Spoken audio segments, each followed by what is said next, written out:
Ingat, Quran ini ibaratnya cahaya, ibaratnya ilmu yang Allah torehkan di hati.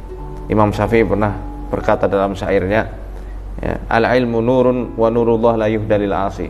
Ilmu itu adalah sebuah cahaya, dan cahaya Allah itu tidak menyinari orang-orang yang bermaksiat. Rasulullah SAW pernah bersabda, dan hadis ini ada di As-Silsilatus Shahihah nomor 519. Rasul bersabda, ta'allamul qur'ana wasalullaha bihil jannah. Belajarlah kalian Al-Quran dan mintalah kepada Allah surga dengan Al-Quran yang kalian pelajari itu. Qabla an yata'allamahu qaumun yas'aluna bihid dunya. Sebelum ada sekelompok orang yang mempelajari Al-Quran untuk mencari duniawi, ya. Fa innal Qur'ana yata'allamuhu thalathah. Quran itu dipelajari oleh 3 jenis orang, 3 jenis manusia. Pertama, rajulun yubahi bihi. Orang yang membangga-banggakan dirinya dengan Al-Quran yang dia pelajari, Al-Quran yang dia hafal. Aku telah belajar Quran, aku ini hafid Quran, aku ini qori. Hati-hati. Yang kedua, rajulun yastaqilu bihi. Orang yang mencari makan dengan Al-Quran. Berarti guru TPQ nggak boleh dong ngajari ngaji dapat upah, nggak boleh dong. Boleh. Yang dimaksud mengambil makan dari Al-Quran, mencari makan dari Al-Quran adalah menjual ayat-ayat Allah dengan harga yang rendah, berfatwa dengan Al-Quran, ya, tentang perkara-perkara haram yang kemudian dihalal-halalkan, membela yang mungkar dengan Al-Quran yang dia pelajari. Ini kan bahaya, ya. Nah, jadilah golongan yang ketiga, rajulun yaqra'uhu lillah. Orang yang membaca Al-Quran karena Allah Ta'ala. Ingat, hafalan Quran itu seperti onta yang kalau kita tidak ikat, maka dia bisa lepas kapanpun dia mau. Dan ingat, orang-orang yang salah niat dalam menghafal Al-Quran itu diancam oleh Nabi SAW. Dalam hadis yang diriwayatkan oleh Imam Bukhari, kelak di hari kiamat ada 3 golongan yang pertama kali akan Allah panggil.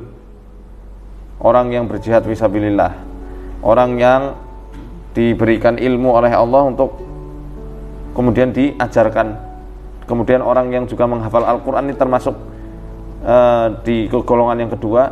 Golongan ketiga, golongan yang lapang rezekinya kemudian disuka bersedekah. Nah, kita bahas yang kedua ini, yang berkaitan dengan kita ini.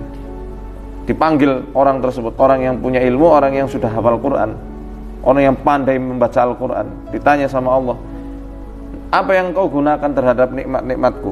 Maka hamba itu menjawab, ta'allamtul ilma wa 'allamtuhu wa qara'tu fikal Qur'an. Ya Allah, aku mempelajari ilmu dan aku mengajarkan ilmu itu, dan aku membaca Al-Qur'an karena Engkau ya Allah. Qal, maka Allah menjawab apa yang disampaikan hamba itu. Kadzabta, kamu itu dusta.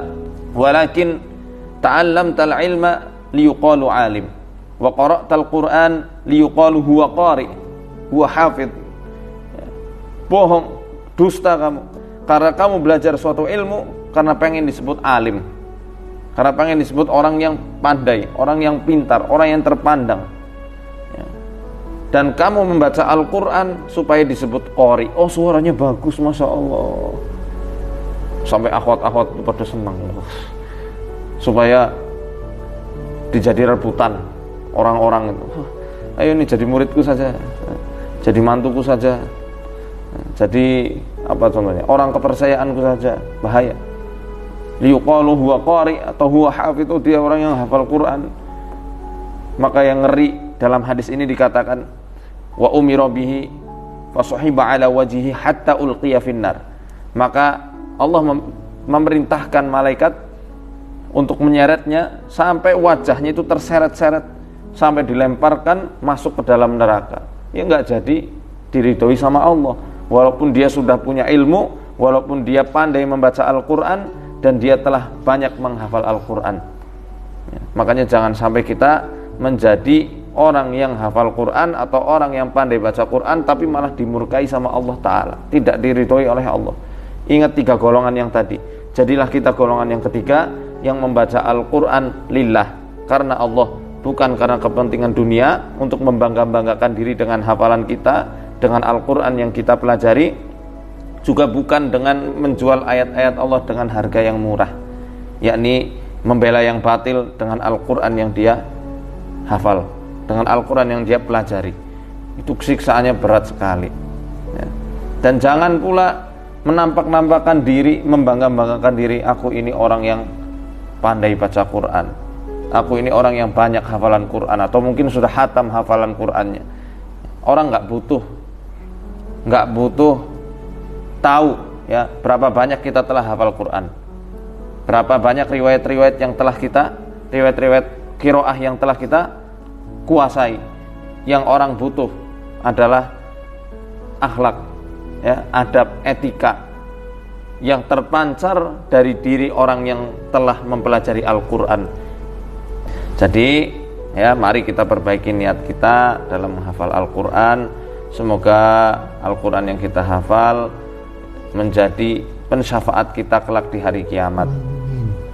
Al-Quran yang kita baca menjadi pensyafaat kita di hari kiamat. Karena Rasul SAW bersabda, Iqra'ul Quran fa innahu ya'ti yaumal qiyamati syafi'an li sahibi. Bacalah Al-Quran karena Al-Quran nanti akan datang di hari kiamat sebagai pensyafaat atau penolong bagi orang-orang yang bersahabat dengannya, orang yang menghafalnya atau orang membacanya ketika di dunia.